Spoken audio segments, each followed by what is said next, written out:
Okay. Deadman Prop, I am going to have a video out about the significance of the Evoker Spec, because it's not a bard, but I get what you mean. The Evoker Spec opens the door for, in more ways than one, it opens the door for support classes. We'll probably, I'll tell you what, this is part of what I want to discuss during the show on Monday. So on Monday, I want to talk about there's a few topics already sort of jam-packed into the show. The one is the support spec and how Blizzard they're in the process of basically laying the groundwork for a lot more support classes in World of Warcraft. And that sort of ties into the talent reworks that we know is coming in the next expansion, where Blizzard have straight up told us the next expansion is going to deal with a lot of talents being added. So there is a chance that Blizzard, instead of saying, well, let's create new support classes or specs within the game, how about we just take some of the specs and make it possible to spec support? So imagine, for example, an Affliction Warlock have talents that if you go down that talent route, you turn from being a DPS Affliction Warlock to an actual support Affliction Warlock. And, you know, you could do the same thing for hunters, with monks, with priests, with paladins, with shamans. So you just open the talent tree in such a way. And we already know that Blizzard said they're going to go crazy in the next expansion with new talent trees. And this just lays the groundwork for that, because Blizzard is building the tools that now provide us with a way to track how you support. Support classes completely failed in the past. Warlocks. And sorry for using Warlocks, but this is the class that I've played since day one. Warlocks used to have, I think they have it back now. I enjoy watching you squirm. You make a fitting sacrifice. But we used to have a thing called Curse of the Elements. Now, Curse of the Elements would increase magic damage on a target by 5%. The problem was, for Affliction, or for all Warlocks really, was that we also had Curse of Agony. Before Agony was just called Agony, it was called Curse of Agony. This created a very unique problem, because Warlocks could only ever have one curse on a target at a time.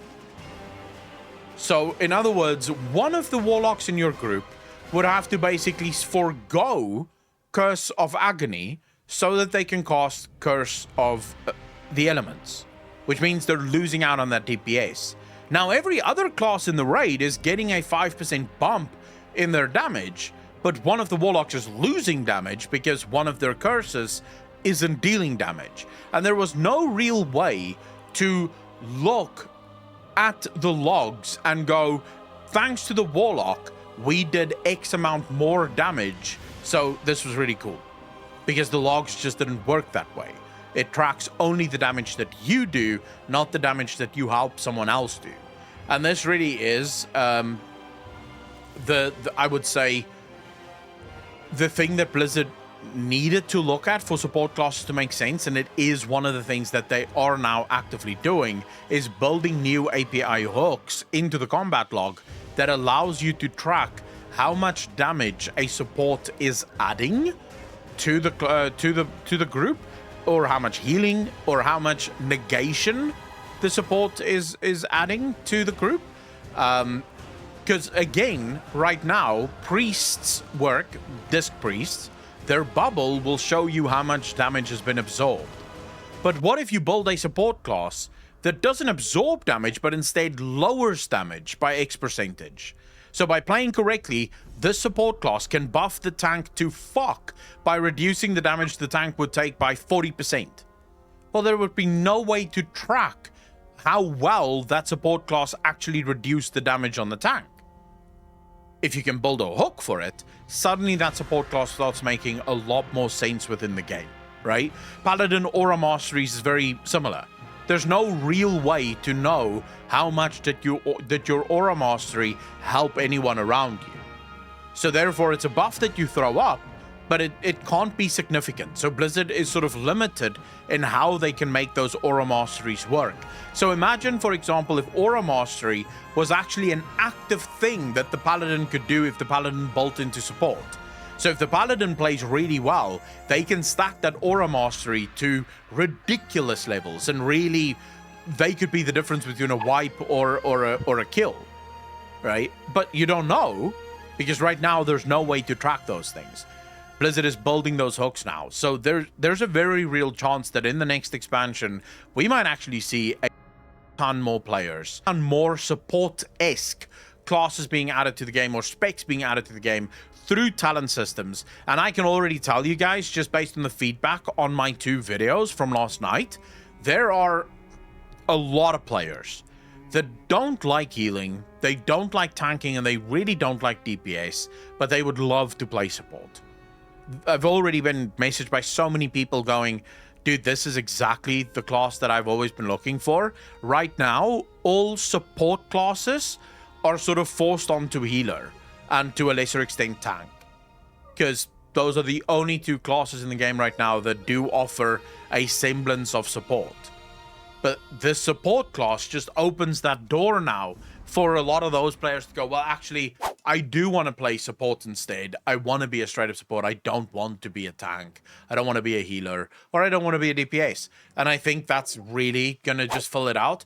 The question now becomes, how do you balance this? Because if support becomes too powerful, DPS start losing out of spots, right? Because now you have, of the 3 DPS spots you have in a dungeon, 1 of them will have to be a support. In the raid, you're probably going to take 2 or 3 supports, depending on the type of supports that you have.